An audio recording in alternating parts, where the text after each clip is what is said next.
Here we go. Whoops. So this is our first ever Rural Mental Health Symposium. And today we're going to talk to you a little bit about the Mental Health Demonstration Project. We're going to talk to you about our amazing interns that have been in our schools this school year. And then we're going to turn it over to them because this is all about the work that they have done. So we are super excited about that. So this is what it's going to look like. Margie and I are going to talk for a little bit, just about 15 minutes, about the Mental Health Demonstration Project. We'll introduce you to our interns and our partners on that. At 9:45, Rob Lillis is here, and he's going to give us just a little snapshot of the EYS data overview, especially as it relates to mental health in our county. And then our presentations are going to start. So at 10 o'clock, we have Carrie Ann and Alexis are going to present a self-care toolkit that they've created.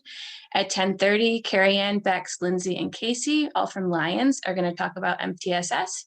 At 11, we have Shayla, Miranda, and Abina are going to talk about PBIS in rural schools. And then we're going to finish up with Laura, who's going to talk about counseling adolescents impacted by substance use. So before we start, we're going to show you a little video, and we want to thank you to the amazing Brian Peck for helping us to make this video. So I'm just going to swap screens real quick. We'll give you a little overview of the Mental Health Demonstration Project, and then we will talk more.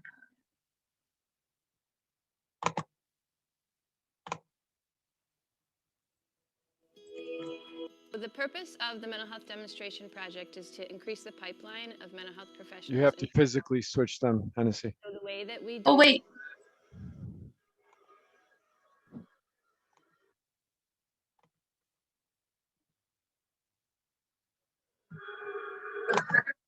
I think I know that by now. We've been doing this long enough. Okay. Can you see it now? Yeah, great. Here we go. The purpose of the Mental Health Demonstration Project is to increase the pipeline of mental health professionals into rural school districts. So the way that we do that is that we partner with 5 local colleges to bring on interns. We have school counselors, school social workers, school psychologists, and mental health counselors. And we partner with the University of Rochester, SUNY Brockport, Roberts Wesleyan, Nazareth, and Keuka colleges.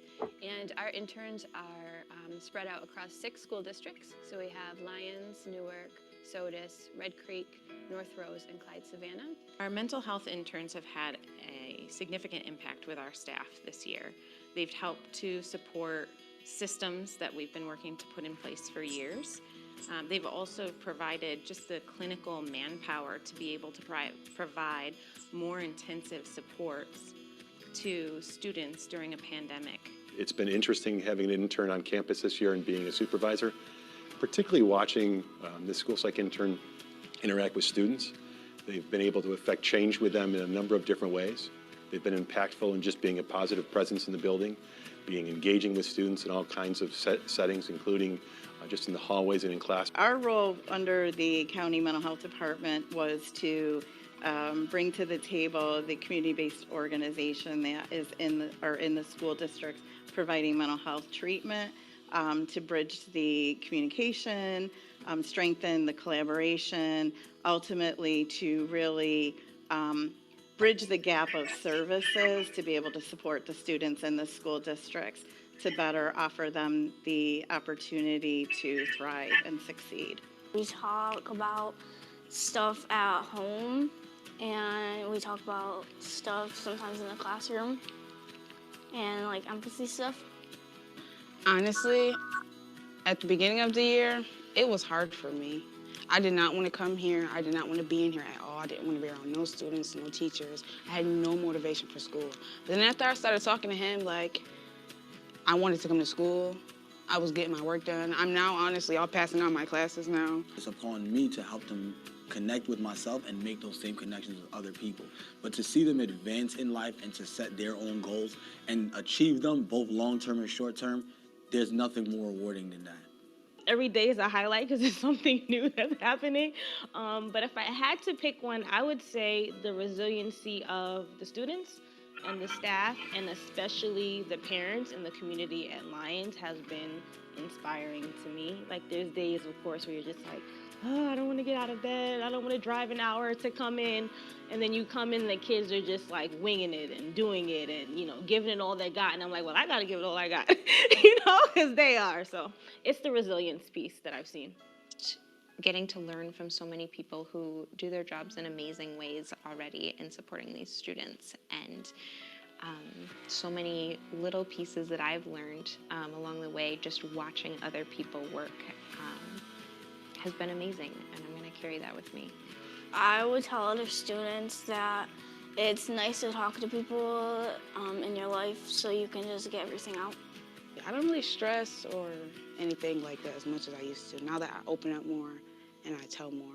Right now we have 24 interns in schools in our areas. We're hoping that because of this, when we have openings, these people that we've brought out here, we've trained, we've helped groomed, we've showed them what the need is in rural schools, and some of these interns have absolutely fallen in love with the rural school atmosphere.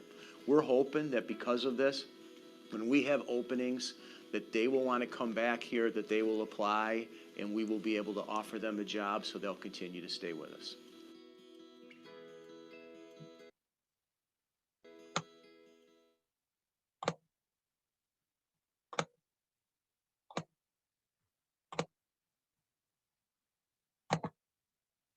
There we go. So thank you to Brian for making that video, and thank you to everybody that was willing to be in that video. There are so many kids and so many families that have been impacted by our interns. We collect data, and this is a demonstration project. So we were in kind of this year one, figuring it out as we go, and we've really been able to refine our data collection as we've moved along. We ask the interns every month how many kids they're seeing, how many families they're seeing, what groups they're leading, the challenges that they're seeing, the successes that they're seeing, and what they need.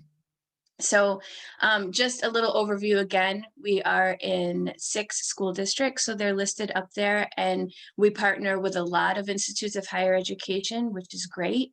It was really important when I came into this project and when Margie and I talked about what we want this to look like, that we took an interdisciplinary approach to this.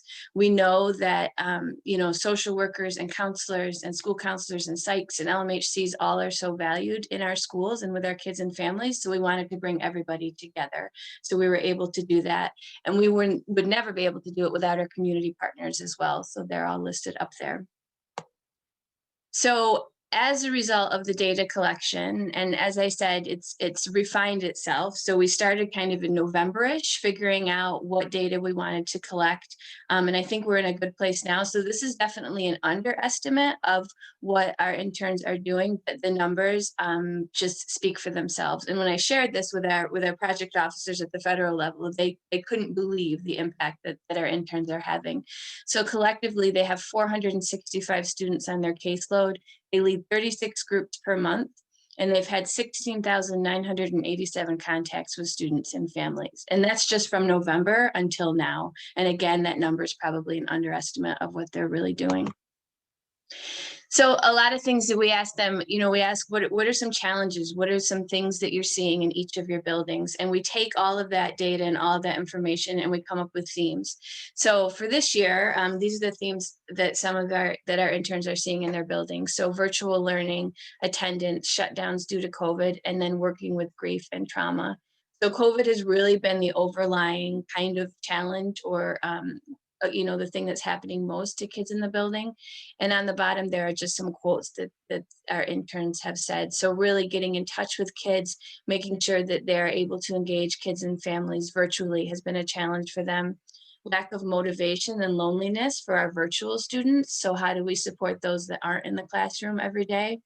And then as we move forward, reintegrating students back into a 5-day per week schedule, and how that comes with its own sets of challenges around that. We also asked them about their successes. So these are the themes that we found with their successes. So connecting with students and families was by far their favorite thing to do. Creating tiered interventions, classroom lessons, and then their own growth and confidence.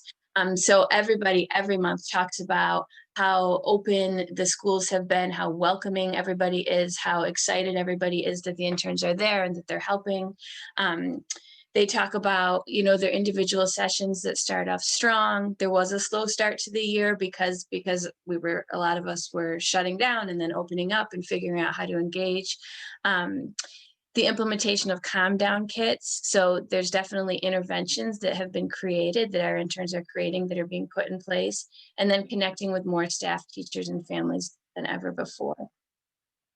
And then there were these specific successes around COVID and even during COVID. So there's a couple people I'm going to ask to come off mute and just talk very briefly about these. But so Abina, so if you want to talk real quick about your virtual college visits with HBCUs at Newark, we'll give you a second to talk about that if you want to come off mute. Of course, I can do it really briefly. Starting back in September and October, we started some virtual visits for HBCU for the students in Newark High School. So these schools were able to come on virtually, you know, I think we did for 6 weeks, so 6 schools, 6 weeks, where they came in and they spoke to the students about what they were offering despite it being COVID. And, you know, just being able to attend HBCU, because a lot of students did not know about HBCU schools and what they offered. So the kids were really excited about that. Awesome. Thank you, Abina. And then a positive affirmation positive affirmation garden at Lions. So Carrie Ann, if you want to come off mute and talk about that.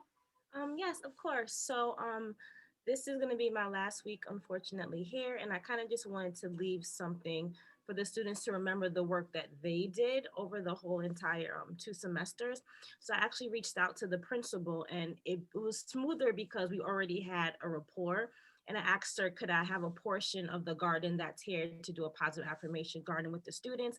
She immediately, this was after hours, by the way, she immediately reached out to the custodians, and they said they'll prepare the area for us, and they kind of like digged it out and make sure that it was set for us. And then in addition to that, Casey, I was like, now I need rocks. So Casey actually lugged buckets of rocks from her house over the course of several days to make sure that I had the rocks. And then we went out and she bought paint, she bought markers, I bought spray paint. And because of the collaboration and the rapport between, myself and other people in the building, what could have been a lot of red tape and a lot of, we'll get back to you, and it probably would have never happened, end up being so quick and so smooth. Awesome. Thanks, Carrie Ann. And then virtual toolkit. Oh, I'm sorry, adding a language line at SOTUS. So Nellie, can you come off mute and talk about that? Yeah, so my first language is Spanish, and so my language skills have been utilized quite a bit at SOTUS. And what I discovered was that a lot of families were struggling to communicate with the school district, school staff, etc. So this became an apparent issue. And so I was like, how can we bridge this communication gap? So I decided to mention something to my supervisor, and the idea came up to add a language line where Spanish speaking only families can call in, having a couple of designated Spanish speaking people in the school district look through those messages frequently throughout the day in the school. That way they can respond to these families in an appropriate manner, etc. So what's exciting about this is that now these families who have felt marginalized or felt like they could not be part of their children's academics now can have more of that communication and be able to interact with the school as needed. And what's exciting about this is that not only has this been added to the SOTA school district, but I was able to communicate with somebody in the Newark school districts. And so now that's expanding to Newark. So very excited about that. Awesome. Yay. That's great. Awesome. Awesome. Thank you.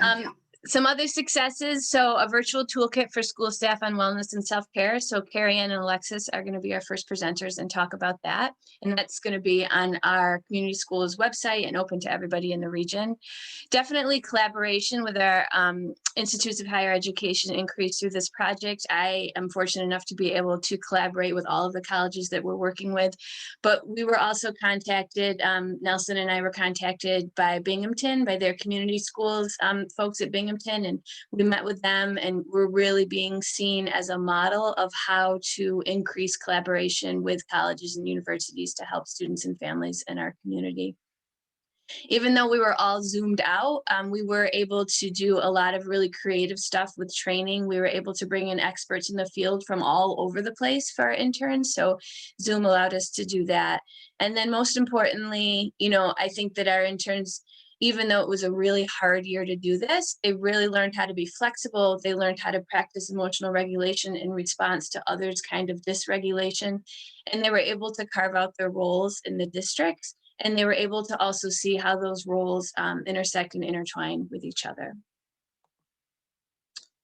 So one of the favorite parts for me is really getting feedback from our site supervisors. So each of our interns is connected with a site supervisor, and that might be in the form of a task supervisor that's right in the building with them, and then a clinical supervisor, and sometimes those are the same people. So we definitely couldn't do this without our site supervisors across all of those schools.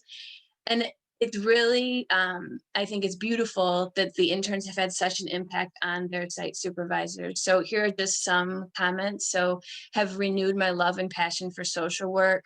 Interns have brought a whole new way of thinking to my work. Their points of view are very refreshing.